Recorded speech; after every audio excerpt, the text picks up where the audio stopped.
আপনারা কালার পছন্দ করেন?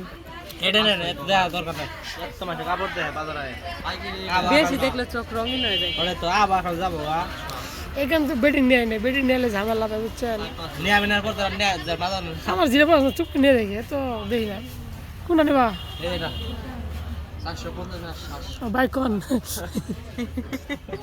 হ্যাঁ এটি না এটা কি কালার? এটা লাল কালার লাল কালার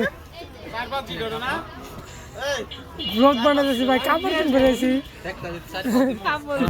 না না লাইট জ্বলছে লাগে তো বুঝছে তুমি কখন লাইট জ্বলতেছে নাই এটা আবার টিকটকে সাজ দিলে না ভাই ইনকাম হবো হিসাব করি যদি 1 মিলিয়ন ভিউ $200 বুঝছো $200 $20,000 টাকা 1 মিলিয়ন ভিউ $200 তুমি কি আমার এই যে চামড়া কিনেছি টিয়া লাগবো না ইনকামটা তো আমার ইনকাম নেবো আচ্ছা পরে পরে পরে